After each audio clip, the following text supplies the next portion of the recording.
No ano de 1704, um notável pastor puritano da região da Nova Inglaterra habitava com a sua família em um assentamento que foi invadido por um grupo de franceses e alguns aliados indígenas.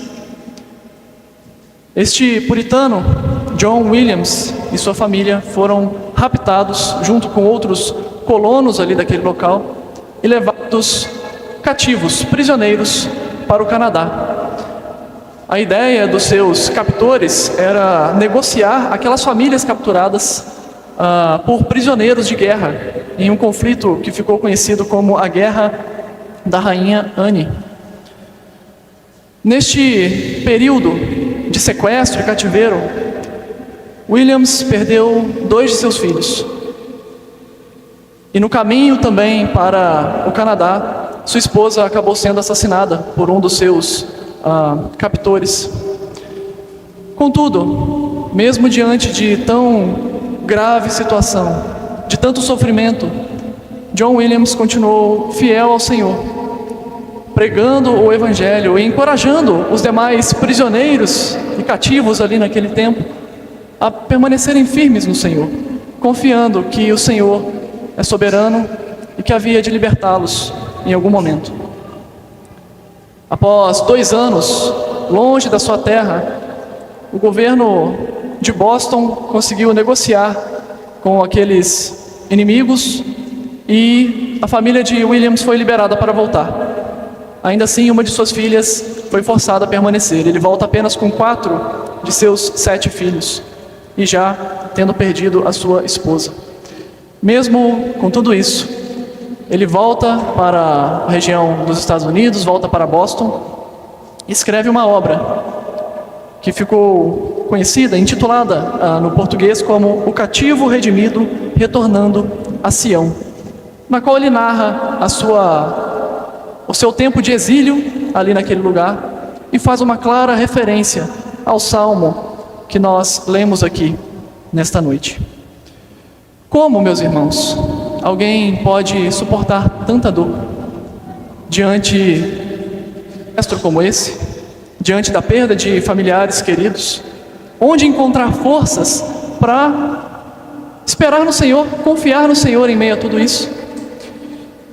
Este salmo nos mostra um pouco disso. Esse salmo 137, de autoria desconhecida, está situado, ele trata de um tempo em que o povo de Israel estava cativo na Babilônia.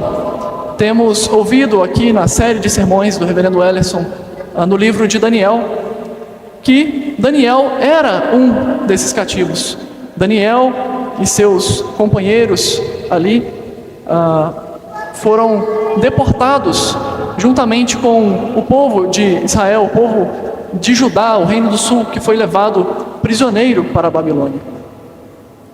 Nabucodonosor invadiu Jerusalém, marchou sobre ela com seu exército, causou grande matança, destruiu o templo, destruiu os muros de Jerusalém, levou os tesouros reais, os utensílios do templo, e aqueles que sobreviveram à espada, boa parte desses sobreviventes foram levados cativos, prisioneiros, para a Babilônia, o reino governado por Nabucodonosor. Ali na Babilônia, o povo permaneceu por 70 anos, segundo a profecia do profeta Jeremias, sendo forçados ali a se submeter ao rei, a adorar os falsos deuses, a se amoldar àquela cultura que os oprimia e os forçava a se babilonizarem cada vez mais. Diante disso, o povo de Israel sofria.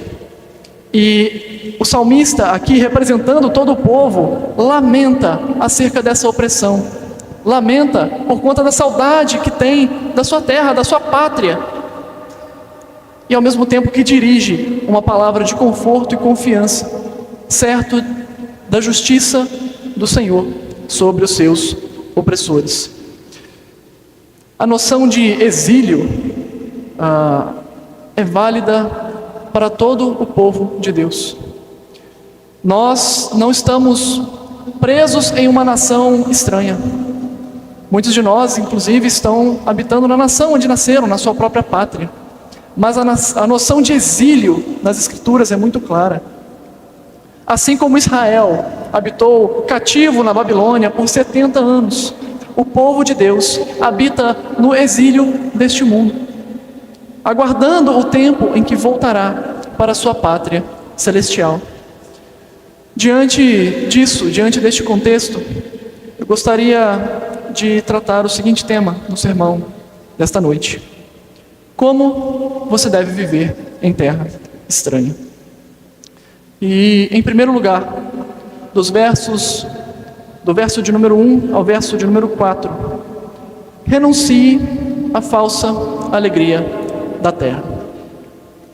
Esse salmo se inicia com o seu autor lembrando-se do tempo em que habitava ali na Babilônia, dizendo o seguinte no verso de número 1: às margens dos rios da Babilônia, nós nos assentávamos e chorávamos, lembrando-nos de Sião. A ideia, quando o salmista diz aqui que nós nos assentávamos, é justamente de que nós habitávamos ali, à beira dos rios, na Babilônia. O profeta Ezequiel, no capítulo 3, vai mencionar que em algum tempo ele morou ali junto com os exilados de Judá, junto aos rios da Babilônia. Então, provavelmente, o salmista está dizendo que eles moravam ali, junto aos rios da Babilônia, e diante daquilo eles choravam. O cenário de um rio pode remeter tranquilidade para alguém, mas aqui não é um grupo de pessoas que se reúne para conversar ou para descansar à beira do rio, mas um grupo de pessoas, um povo que se reúne para chorar de saudade, de desejo de voltar para a sua terra, para a sua pátria, de onde foram arrancados. Aqui o salmista está contrastando o tempo em que ele morava na Babilônia, mas sentia saudade da sua terra. Nós nos assentávamos, nós morávamos na Babilônia, junto aos rios, mas chorávamos, porque nós gostaríamos, nós desejávamos estar em Sião, na nossa terra, Sião, onde ficava Jerusalém. E ele continua dizendo no verso 2, como o povo reagia àquela situação. Nos salgueiros que lá havia, pendurávamos as nossas harpas. O povo de Israel sempre foi conhecido pelos seus cânticos ao Senhor, pelos seus salmos, pelos hinos entoados a Deus. Mas aqui o salmista diz que eles penduravam as suas harpas nos salgueiros. É uma ideia de alguém que toma os seus instrumentos, que são utilizados para alegres cânticos, e os esconde, porque não pretende usá-los ali, porque se recusam a usar esses instrumentos que são tão preciosos para eles naquele lugar estranho. É mais ou menos a figura de um guerreiro que guarda as suas armas, que pendura ali o seu aparato, a sua armadura, porque se recusa a lutar em uma causa, porque se recusa a utilizar aquilo que é tão importante no seu ofício para de fato praticar aquilo que é requerido dele. E por que o povo de Israel se recusava a entoar cânticos naquele local? O Senhor sempre esteve diante do seu povo, e o povo, em vários momentos, celebrando as vitórias, entoava cânticos, independentemente do lugar onde estavam, pelo caminho, enquanto marchavam, quando venciam algum inimigo. Mas aqui, especialmente, eles se recusam a entoar cânticos, eles guardam os seus instrumentos, penduram na intenção de não mais os utilizar. Isso porque havia uma zombaria por parte dos babilônios ali diante deles. É o que vemos no verso 3. Pois aqueles que nos levaram cativos nos pediam canções, e os nossos opressores que fôssemos alegres, dizendo: entoai-nos algum dos cânticos de Sião. E parece aqui que os caldeus, os babilônios ali que estavam aprisionando os israelitas, estavam dizendo: olha, a gente quer conhecer a cultura de vocês, cantem alguns cânticos, mas eles não estavam fazendo um pedido sincero. Eles queriam zombar dos israelitas. Eles estavam dizendo: olha, cantem, vocês não gostam de cantar? Sejam felizes. Vocês não gostam de louvar ao Deus de vocês? Façam isso. Porque uma das estratégias da Babilônia era de diminuir as divindades dos povos que eles conquistavam. Quando eles fazem isso, eles estão dizendo: olha, seu Deus não é tão poderoso?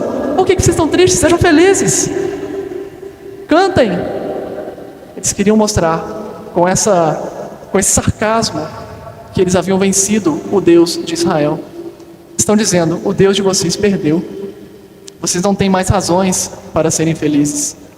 Acostumem-se com o lugar onde vocês estão, porque daqui vocês não vão sair. Então, o povo de Israel chorava diante dessa situação, sofria por conta da oposição e da zombaria que a Babilônia colocava sobre eles. Então, no verso 4, o salmista responde, dizendo: como, porém, haveríamos de entoar o canto do Senhor em terra estranha? Ele está decidido a não entoar o canto do Senhor naquela terra, porque é uma terra indigna de ser solo onde o louvor ao Senhor é praticado. E além disso, havia também uma expectativa de poder voltar a Sião, a sua terra, onde de fato adorariam ao Senhor, onde de fato o culto ao Senhor seria celebrado da maneira adequada. E meus irmãos, nós cristãos, frequentemente, somos alvos de zombarias daqueles que estão neste mundo, daqueles que habitam na terra onde nós estamos. Muitos se voltam para nós diante de situações de calamidade, diante de sofrimentos, diante de situações difíceis pelas quais passamos, e dizem: mas você não é cristão? Como pode você estar sofrendo assim? Eu acho que Deus não existe, porque se Ele existisse, isso não estaria acontecendo com você. Como pode Deus, sendo tão bom, deixar você passar por isso? Desde os tempos antigos, meus irmãos, o mundo procura formas de minar a fé do povo de Deus. Procura maneiras de zombar, procura maneiras de acusar e de até mesmo dizer que Deus não existe ou que Deus está morto. Todavia, o Senhor é fiel para nada foge aos seus olhos. Ele continua governando e regendo em todo o tempo. Lembremos-nos de que o povo estava ali na Babilônia, diante daquele jugo dos seus opressores, por conta do seu próprio pecado. O Senhor várias e várias vezes enviou os profetas, advertindo o povo para que se arrependessem de seus pecados. E o povo continuava obstinado, continuava caminhando a largos passos para longe do Senhor. E o Senhor avisando, dizendo que se vocês não se converterem, virá uma nação sobre vocês, que vos oprimirá. Vocês ficarão 70 anos debaixo do jugo desses opressores. E o povo continuava obstinado. O Senhor governa sobre todas as coisas. E muito certo das promessas do Senhor é que o salmista compõe esse salmo, porque mesmo diante do sofrimento, mesmo sabendo que o povo sofria por conta dos seus pecados, ele sabia que o Senhor era fiel para com o povo, de que o Senhor jamais se esqueceria da aliança que foi feita. E nós veremos mais adiante que o salmista tinha certeza da justiça e do juízo do Senhor.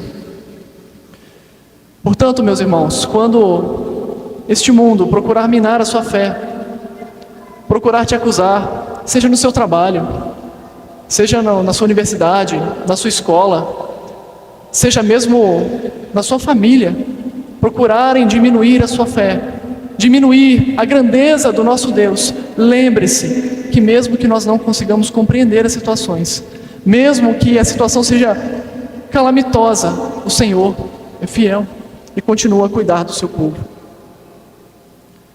Todo o que é nascido de Deus vence o mundo. O apóstolo João escrevendo sua primeira epístola, deixa isso muito claro.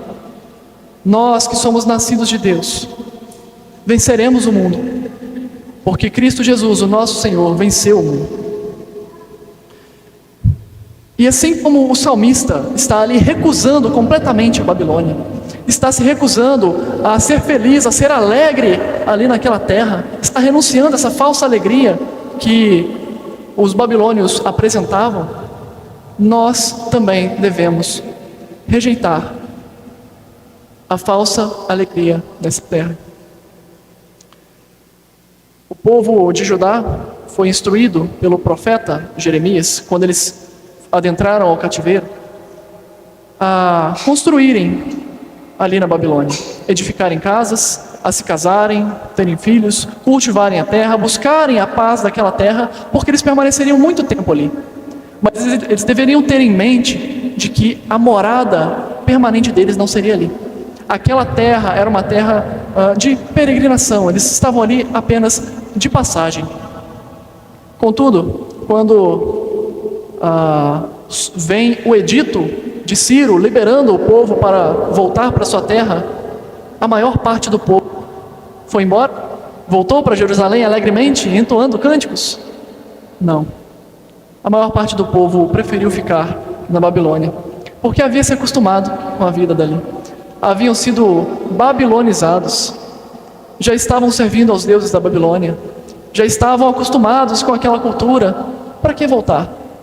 Já estou tão bem aqui, as coisas já estão tão bem resolvidas, vamos ficar aqui na Babilônia. Mas o salmista mostra o clamor de um remanescente do povo que continuava desejoso em voltar para sua terra. Meus irmãos, infelizmente muitos de nós se rendem a este mundo, se rendem aos prazeres, às paixões desta terra e se esquecem de buscar as coisas do Senhor. Muitos de nós tornam-se amigos deste mundo, esquecendo-se que a amizade com o mundo é inimizade para com Deus. Portanto, nós somos chamados a renunciar à falsa alegria dessa terra, a renunciar tudo aquilo que nos prende aqui e que tira os nossos olhos das coisas do alto.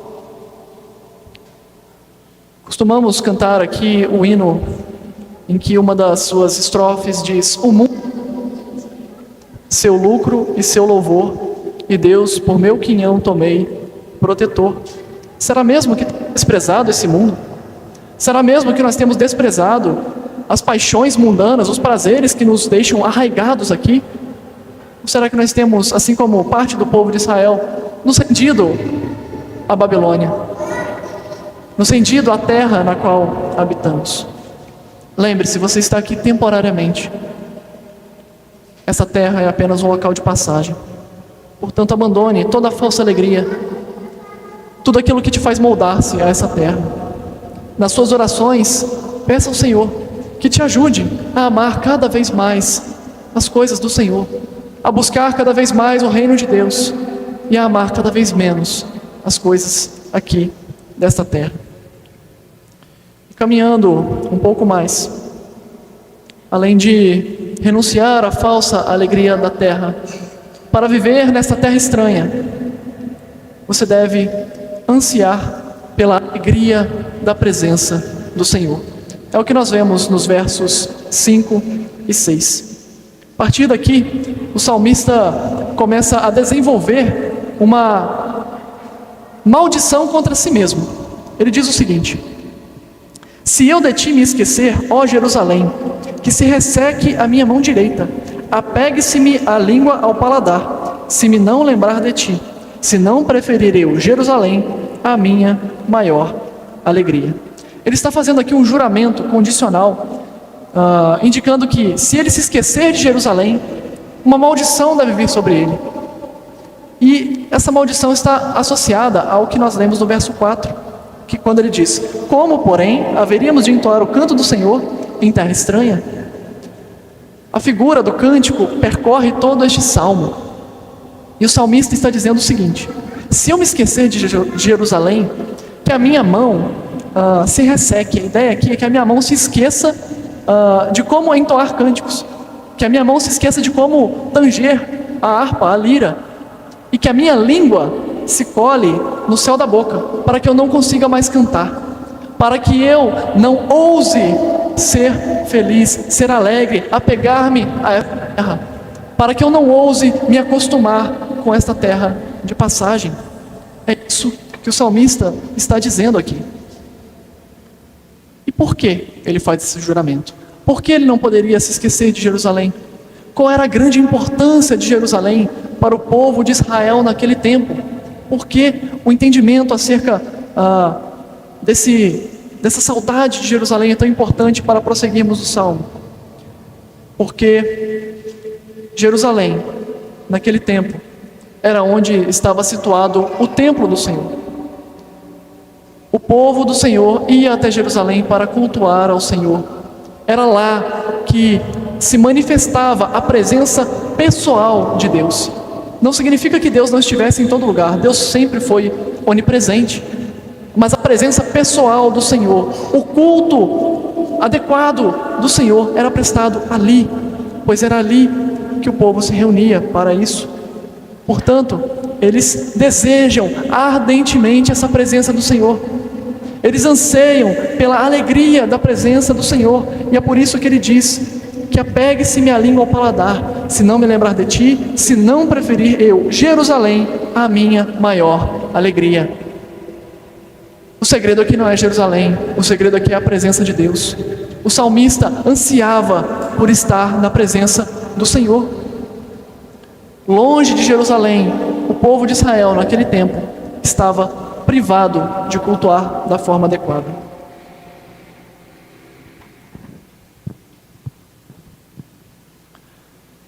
Certamente o Senhor continuava exercendo domínio sobre todas as coisas. Ele estava presente com o povo, mesmo ali no cativeiro. Mas era necessário, naquele tempo, ainda o templo em Jerusalém, para que o culto adequadamente fosse prestado. E diferentemente dos israelitas, meus irmãos, já não dependemos mais de Jerusalém para adorar ao Senhor. Nós não estamos presos, restritos a um lugar feito de tijolos e pedras. Quando nós vamos para o Evangelho de João, capítulo 4, vemos o diálogo de Jesus com a mulher samaritana. Nos versos 20 a 24, vemos o seguinte questionamento da mulher samaritana e a resposta de Jesus. Do 19 ao 24. Senhor, disse a mulher, vejo que tu és profeta. Nossos pais adoravam neste monte. Vós, entretanto, dizeis que em Jerusalém é o lugar onde se deve adorar. Disse-lhes Jesus, mulher, podes crer-me que a hora vem, quando nem neste monte, nem em Jerusalém adorareis o Pai. Vós adorais o que não conheceis, nós adoramos o que conhecemos, porque a salvação vem dos judeus. Mas vem a hora, e já chegou, em que os verdadeiros adoradores adorarão o Pai em espírito e em verdade, porque são estes que o Pai procura para seus adoradores. Meus irmãos, Cristo nos deu pleno acesso ao Pai. O véu que ficava no Santo dos Santos, que nos separava da presença do Senhor, foi rasgado. Cristo nos deu pleno acesso ao Pai. Nós podemos agora adentrar com intrepidez no Santo dos Santos pelo sangue de Cristo, certos de que podemos cultuar a Deus onde quer que estivermos. Não dependemos mais de um templo físico, de um local feito de pedras para adorar ao Senhor. O povo de Jerusalém, o povo de Israel naquele tempo ainda dependia disso, mas nós temos acesso a Deus por meio de Cristo Jesus. Portanto, devemos ter isso sempre diante de nós, essa certeza de que a nossa adoração se achega ao Pai por meio de Cristo. Cristo Jesus, o nosso Senhor, é o nosso mediador, aquele que nos leva à presença majestosa e grandiosa de Deus. E ao mesmo tempo em que o salmista está ali rejeitando a Babilônia, está rejeitando a alegria ali daquela terra, ele está ansiando pelo retorno à sua pátria para poder cultuar ao Senhor, para poder prestar culto ao seu Deus. Meus irmãos, vocês têm ansiado pela presença do Senhor? Nós não estamos privados da presença de Deus. Nós não estamos privados de cultuar ao Senhor. Mas será que nós temos ansiado tanto assim quanto o salmista? Pela presença, pelo culto ao nosso Senhor? Como nós nos portamos no dia do Senhor, no domingo? Com expectativa, com alegria, com preparo ou com indiferença? Com preguiça, com ociosidade? Como nós temos nos envolvido com as atividades da nossa igreja? Nós temos nos envolvido de alguma forma? Ou temos delegado isso, outras pessoas farão? Eu não preciso fazer isso. Você tem aberto a sua Bíblia com a mesma frequência em que abre as suas redes sociais? Você tem buscado ao Senhor no seu dia a dia em oração? Cantamos na liturgia hoje o hino 27, e a última estrofe diz: E tu, pecador, que fazes ao teu Criador, não achas momento em que cantes um hino de glória ao Senhor? Será que essa é a nossa realidade? Será que nós temos amado mais essa terra e deixado de lado as coisas do Senhor? Será que nós temos invertido, renunciado à alegria da presença do Senhor e amado a alegria dessa terra? O salmista mostra que o povo de Deus, de fato, estava desejoso de voltar a cultuar a Deus. Será que nós temos esse mesmo desejo? Portanto, anseie pela alegria da presença do Senhor. E o terceiro ponto, a terceira verdade que nós extraímos aqui deste salmo, agora do verso 7 ao 9. Para viver em terra estranha, clame pela justiça do Senhor. Chegamos agora numa porção das Escrituras que é muito difícil. É difícil de engolir. E quando nós lemos, muitas dúvidas podem surgir na nossa mente.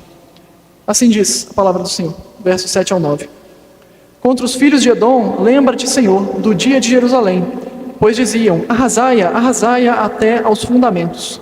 Filha da Babilônia, que hás de ser destruída, feliz aquele que te der o pago do mal que nos fizeste, feliz aquele que pegar teus filhos e esmagá-los contra a pedra.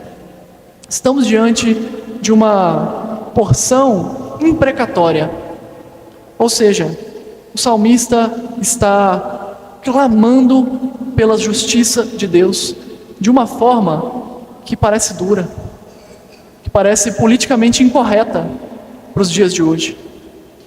Nós lemos isso e falamos: como assim? Como o salmista fala com tanta crueldade? Como que isso veio parar na palavra de Deus? Mas, meus irmãos, porções imprecatórias como essa são muito comuns em vários salmos, em várias passagens dos profetas e até mesmo em ditos do próprio Senhor Jesus no Novo Testamento. São palavras de justiça, são palavras de horror ao pecado, são clamores pela justiça do Senhor.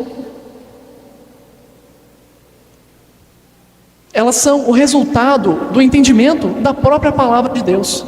Elas não são uma explosão de vingança, uma explosão de ira ou de emocionalidade, mas sim o entendimento daquilo que o Senhor já revelou nas suas Escrituras, e de que Ele é justo, de que Ele é santo, e de que Ele tem horror ao pecado. O salmista age aqui neste momento como um arauto de Deus, fazendo menção a profecias que foram dadas por boca de profetas em tempos antes do cativeiro babilônico. Ele está aqui então confirmando profecias que já foram dadas acerca daquelas nações que serão ditas aqui. Ele não está falando de si mesmo, não está manifestando ali uma ira de si mesmo, mas ele está fazendo referência à ira do Senhor que será derramada sobre aquelas nações. Então, tratando de cada uma delas, primeiramente no verso 7, o salmista dirige a sua imprecação contra Edom. Contra os filhos de Edom, lembra-te, Senhor. Os edomitas eram descendentes de Esaú, irmão de Jacó. Portanto, era uma nação, em certo sentido, irmã de Israel. Uma nação que veio da mesma linhagem. E por que então o salmista dirige uma imprecação contra essa nação irmã? Porque aquela nação, no dia da calamidade de Jerusalém, se uniu à Babilônia contra Israel, contra Judá. Enquanto a Babilônia estava invadindo Jerusalém, matando pessoas, saqueando os bens, destruindo as muralhas, os edomitas estavam por ali, participando de tudo isso e dizendo: arrasaia, arrasaia, isso mesmo, Babilônia, faça isso. Os edomitas participaram da calamidade de Israel. Portanto, o salmista clama contra eles, dizendo: lembra-te, Senhor, do dia de Jerusalém, pois diziam: arrasaia, arrasaia até aos fundamentos. E se nós visitarmos o livro do profeta Obadias, vemos a sentença de Deus contra Edom, o castigo pelos pecados de Edom. Especialmente no verso 10 ao 14 nós lemos o seguinte: por causa da violência feita a teu irmão Jacó, cobrir-te-á a vergonha e serás exterminado para sempre. No dia em que, estando tu presente, estranhos lhe levaram os bens, e estrangeiros lhe entraram pelas portas e deitaram sorte sobre Jerusalém, tu mesmo era um deles. Mas tu não devias ter olhado com prazer para o dia do teu irmão, o dia da sua calamidade, nem ter te alegrado sobre os filhos de Judá no dia da sua ruína, nem ter falado de boca cheia no dia da angústia. Não devias ter entrado pela porta do meu povo no dia da sua calamidade. Tu não devias ter olhado com prazer para o seu mal no dia da sua calamidade, nem ter lançado mão dos seus bens no dia da sua calamidade. Não devias ter parado nas encruzilhadas para exterminares os que lhe escapassem, nem ter entregado os que lhe restassem no dia da angústia. Enquanto a Babilônia fazia todo o trabalho pesado no dia da calamidade de Jerusalém, os edomitas estavam participando. É mais ou menos como quando acontece um blackout, acaba toda a luz da cidade e começam a saquear lojas, começam a tomar as coisas, depredar patrimônios. E eles estavam ali no meio do caos, ajudando e fazendo o mal, se divertindo com tudo o que estava acontecendo com Jerusalém. Portanto, o salmista lembra-se das palavras de Obadias e clama ao Senhor: lembra-te, Senhor, do dia de Jerusalém. Os edomitas posteriormente foram exterminados também, sofreram o juízo da parte do Senhor. E o salmista então segue com a sua imprecação contra a Babilônia. As duras palavras que nós lemos aqui também não são inventadas pelo salmista, mas são referência àquilo que o próprio Deus havia dito que aconteceria à Babilônia. O profeta Isaías, capítulo 13, é uma profecia destinada contra a Babilônia. Do verso 16 ao 19, lemos o seguinte: crianças serão esmagadas perante eles, a sua casa será saqueada e a sua mulher violada.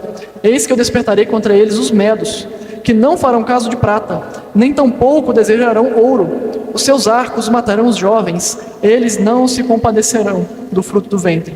Os seus olhos não pouparão as crianças. Babilônia, a joia dos reinos, glória e orgulho dos caldeus, será como Sodoma e Gomorra, quando Deus as transtornou. Portanto, o salmista, quando dirige essas duras palavras contra a Babilônia, está evocando novamente as palavras proferidas pelo profeta Isaías. E nós temos ouvido aqui na série de sermões, no livro do profeta Daniel, que de fato os medos se levantaram contra a Babilônia nos dias de Beltesazar. E tudo aquilo que Isaías disse aconteceu naquele dia em que Daniel interpretou a visão da mão que escrevia na parede. Portanto, a Babilônia também sofreu o juízo que lhe cabia. Foi alvo da justiça do Senhor por conta dos seus pecados. Por isso que o salmista diz ali que feliz é aquele que fizer isso, porque feliz é aquele que foi usado por Deus como instrumento para exercer o juízo. Irmãos, quando o mal nos sobrevém, nós nos sentimos feridos, ofendidos, e talvez a nossa primeira reação seja insultar, reagir ao mal com o mal, a proferir maldições à torta e à direita. Mas essa oração imprecatória do salmista mostra que diante da injustiça, diante da dor, diante do sofrimento, diante da opressão, nós devemos clamar pela justiça do Senhor, porque ao Senhor pertence a vingança. Nós devemos descansar, certos de que o Senhor tem promessas para com o seu povo. O Senhor havia feito uma aliança com Israel. Israel não seria devastada totalmente, porque o Senhor sempre haveria de preservá-la.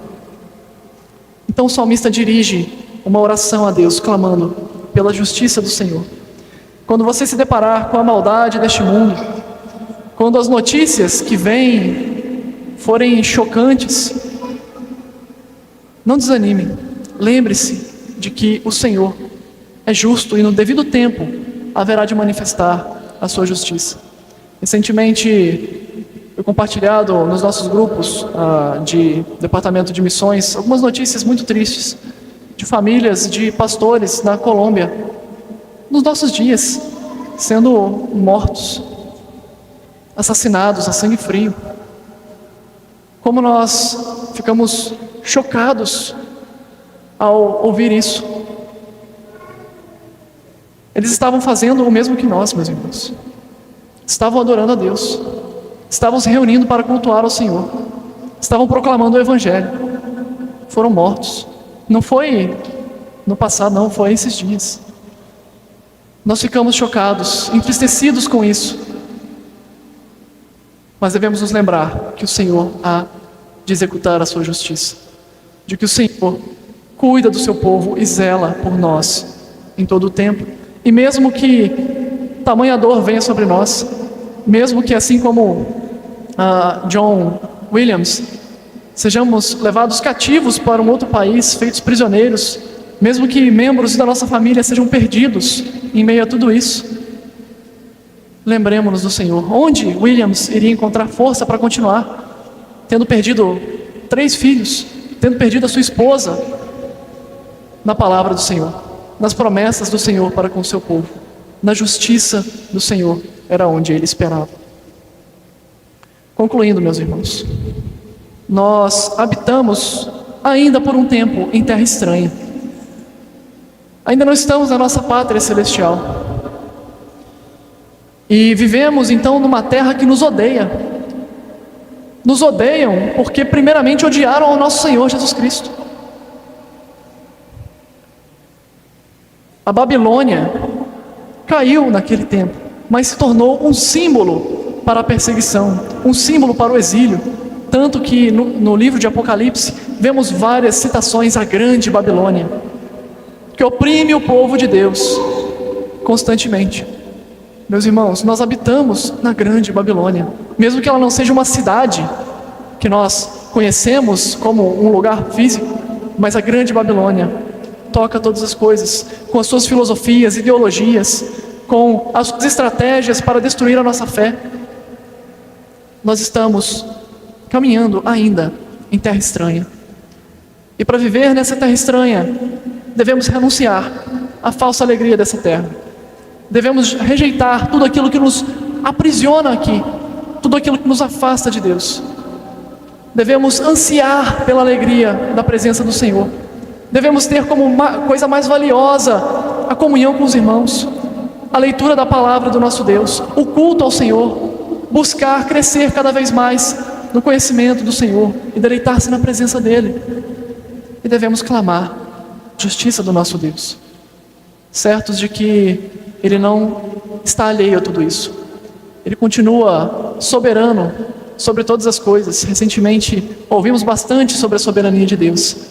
Ele é soberano sobre todas as coisas, mesmo sobre o mal que nos acomete. Vivemos dias maus aqui nessa terra, mas podemos ter certeza da vitória, porque Jesus Cristo, nosso Senhor, triunfou sobre os nossos inimigos na cruz. Ele expôs a vergonha, principados e potestades, triunfando sobre eles na cruz. Ele não nos deixou desamparados, mas prometeu que estaria conosco todos os dias, até a consumação dos séculos. Ele trará justiça sobre o mundo, trará juízo sobre a grande Babilônia, que oprime o seu povo. Ele foi preparar-nos lugar junto ao Pai, onde habitaremos eternamente, na nossa pátria celestial, desfrutando da presença do nosso Deus. E por fim, Apocalipse 21, verso 1 ao 4. Nessa passagem nós temos um vislumbre da nossa pátria, um vislumbre de onde habitaremos com o nosso Senhor eternamente. Vi um novo céu e nova terra, pois o primeiro céu e a primeira terra passaram, e o mar já não existe. Vi também a cidade santa, a nova Jerusalém, que descia do céu, da parte de Deus, ataviada como noiva, adornada para o seu esposo. Quem abriu? Vamos juntos, o verso 3 e 4. Então ouvi grande voz vinda do trono, dizendo: Eis o tabernáculo de Deus com os homens. Deus habitará com eles. Eles serão povos de Deus, e Deus mesmo estará com eles. E lhes enxugará dos olhos toda lágrima. E a morte já não existirá. Já não haverá luto, nem pranto, nem dor, porque as primeiras coisas passaram. Meus irmãos, ansiemos pela volta de Cristo Jesus, o nosso Senhor, quando seremos levados para a nossa celeste pátria. Entoaremos alegres cânticos ao Senhor, porque de fato teremos voltado para o nosso lar. Que o Senhor assim nos abençoe. Quando o mal desta terra estranha procurar te desanimar, tem de bom ânimo, porque o nosso Senhor Jesus Cristo venceu o mundo. Que Ele assim nos fortaleça e assim nos abençoe. Conduza-nos a uma vida cada vez mais apegada às coisas do reino dos céus, cada vez menos presa às coisas aqui desta terra.